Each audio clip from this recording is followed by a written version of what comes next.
Eu tenho aqui na mão, eu faço questão que fique nos anais da casa, eu recebi da família Breda, de presente, um exemplar da primeira edição da CLT no Brasil. Tem mais de 55 anos esse exemplar. E eu faço, nesse momento, de forma simbólica, pela importância desse exemplar.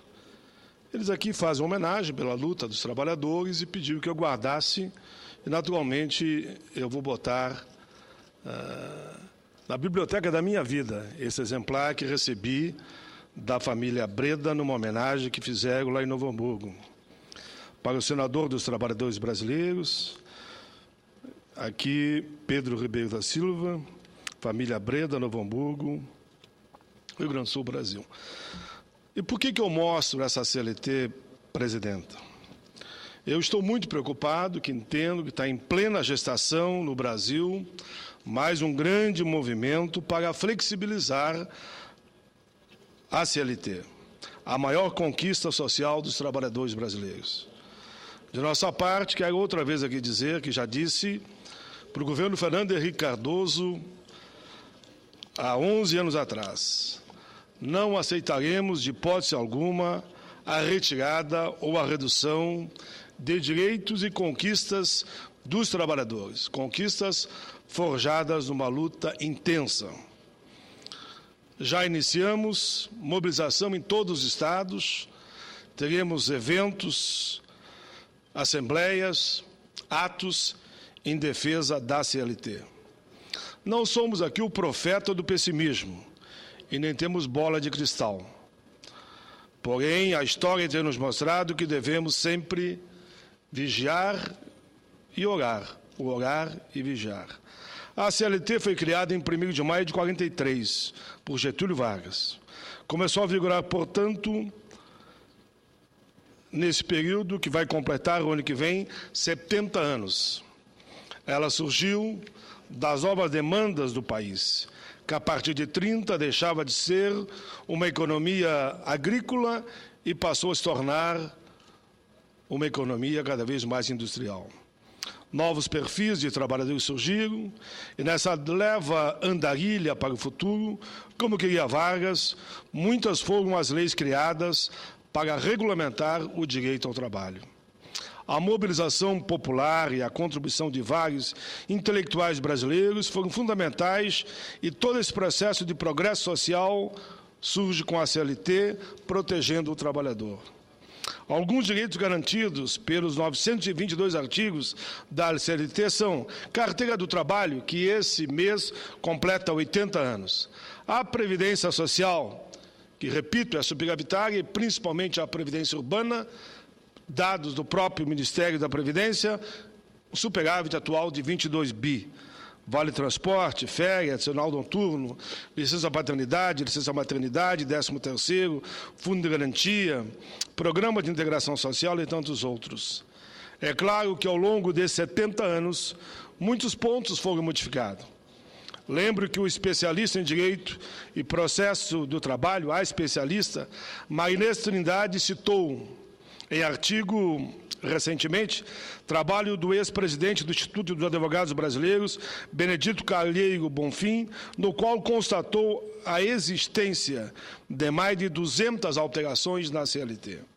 E ainda prossegue ela, tais alterações, como diz o ex-ministro do Trabalho, Hernando Susequim, impuseram verdadeira desfiguração do texto original da CLT e direitos foram perdidos. Como exemplo, o fim da estabilidade em 1966, com a opção obrigatória pelo Fundo de Garantia. Em 74, veio a lei que possibilitou o funcionamento do trabalho temporário, a terceirização. No ano de 98, outra lei criou a modalidade de contrato com prazo determinado, o banco de horas, com ampla redução de direitos. O nosso país atravessa o mais importante ciclo de desenvolvimento econômico e social da sua história. Estamos em período de praticamente pleno emprego. Agora, não podemos fechar os olhos para a ideia de que estão tentando vender para a sociedade, que eu considero um engodo, as possíveis mudanças da CLT, que representariam modernidade. Pelo contrário, o que se pretende é desmontar os direitos dos trabalhadores, e isso nós não aceitaremos. Recentemente tive uma longa conversa com o diretor de assunto legislativo da ANAMATRA, senhor juiz Germano Siqueira, e ele se mostrou preocupadíssimo com algumas situações que estão ocorrendo aqui no Congresso Nacional e, por incrível que pareça, passam quase despercebidas. Projeto de Lei 951/2011, que cria o Simples Trabalhista, ou seja, significa que você vai ter que abrir mão de direito dos trabalhadores. Ele também levanta que as suas preocupações avançam, quer sim defender a pequena empresa, mas não que os trabalhadores abram mão de férias, 13º, a sua previdência e horas extras. Estamos agora sabendo que poderá vir uma nova norma que visa regulamentar o trabalho por hora, como é, por exemplo, nos Estados Unidos e na Europa. E veja que eles estão muito mal e nós vamos muito bem, obrigado. Não sou contra a discussão de qualquer tema, mas quero dizer mais uma vez, a exemplo do que fizemos quando estávamos na Câmara dos Deputados, faremos o bom combate em defesa aqui de forma intransigente do direito dos trabalhadores, da área pública e da área privada, como também dos aposentados e dos pensionistas. Não aceitaremos flexibilizar o direito dos assalariados brasileiros. Senhora Presidenta, naquela oportunidade lá no Congresso, na Câmara dos Deputados, desloquei uma folha da Constituição e disse que os deputados não arrancariam a alma, o coração da nossa Constituição, onde estavam os direitos sociais. Me lembro recentemente que me lembro agora de uma fala na época do presidente do Supremo Tribunal Federal, Marco Aurélio de Mello, que disse, quando ameaçaram que eu ia perder o mandato, porque eu tinha arrancado uma folha da Constituição, dizendo que eles estariam arrancando com aquele gesto o coração da nossa Constituição. Ele disse, foi um ato extremo do deputado federal Paim para preservar a CLT e a Constituição, e faremos tudo de novo se for necessário. Tenho certeza de que fiz o que tinha que ser feito. Era impossível ficar calado naquele ambiente que se preparava um bote contra o interesse dos trabalhadores. Enfim, o projeto de muito debate veio para o Senado. Resolvi ser candidato ao Senado naquela oportunidade, senador Mário Couto, para perseguir o projeto aqui no Senado.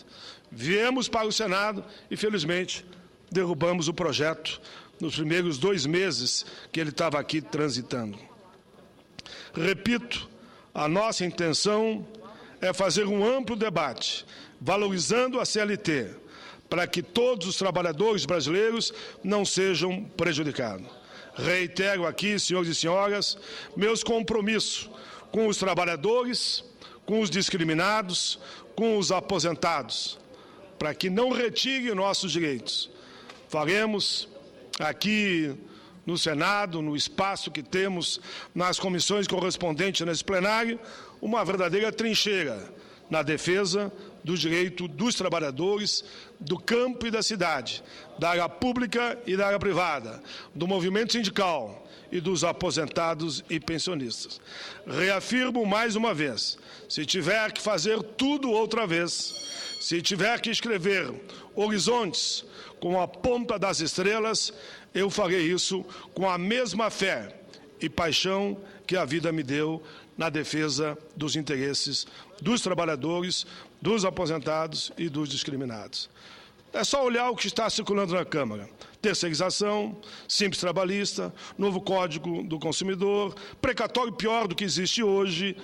Isso, naturalmente, preocupa a todos aqueles que escreveram a sua vida defendendo os interesses dos trabalhadores. Não passarão, não arrancarão a nossa CLT e muito menos o artigo da ordem social que está na nossa Constituição.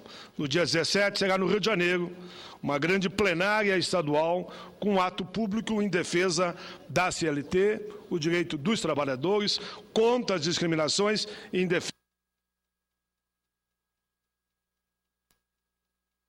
em 2 minutos, em defesa dos interesses de todos os aposentados e pensionistas. Obrigado, presidente.